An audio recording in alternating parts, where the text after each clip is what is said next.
Hello guys, welcome to my YouTube channel. How are you guys? I hope you are doing well. First of all, I request to all of you, please like, share and subscribe my YouTube channel and also hit the bell icon for more updates. So let's start the video. Today's topic is shares and its key points.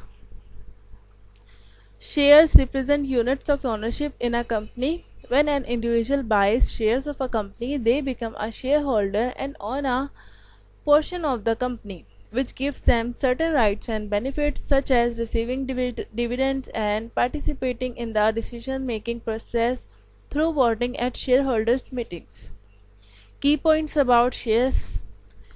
Number first is ownership. Share represent a portion of ownership in a company. Shareholders. Those who own shares are called shareholders and they are part owners of the company. Types. There are two main types of shares: equity shares and preference shares. Equity shares. Equity shareholders have voting rights and claim profits through dividends, but they are the last to be paid in case of liquidation. Preference shares. Preference shares get priority over equity shareholder in receiving dividends and repayment of capital, but usually do not have voting rights.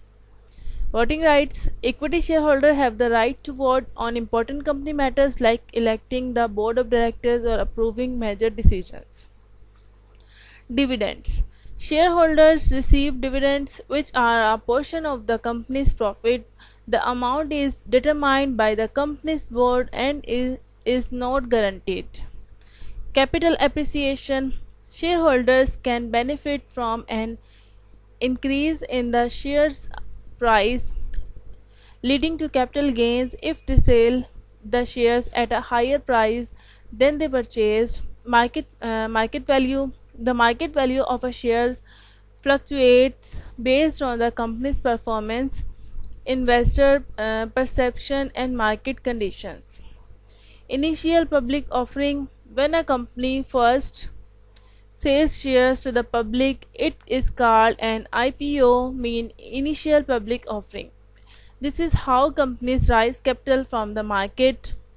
Liquidity. Shares can be traded on stock exchanges, making them a highly liquid asset. Limited liability. Shareholders have limited liability, meaning they can lose only the money they invested and are not personally liable for the company debts.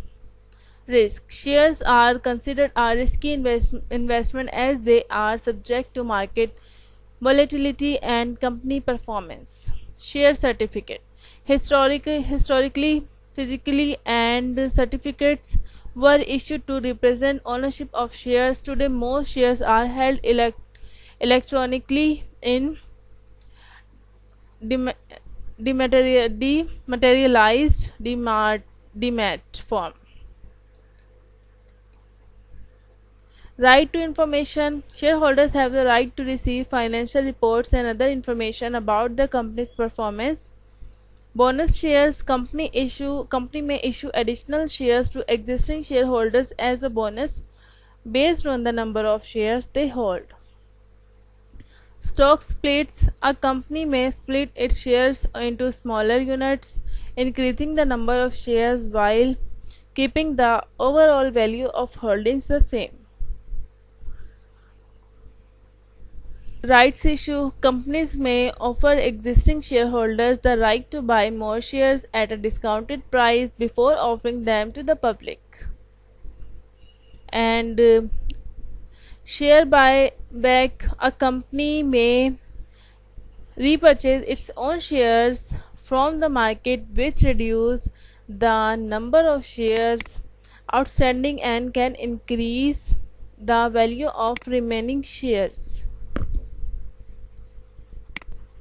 Taxation. Capital gains tax is applicable on profit from selling shares, and dividends received are also taxed, though rates may vary based on local taxes law. Shares are a common form of investment, providing opportunities for both income through dividend and capital growth through stock price appreciation. However, they also carry risk as the value of shares can fluctuate based on the company's performance and broader economic factors. So this is the end of our video. See you in the next video. Stay tuned for the next lecture. Goodbye.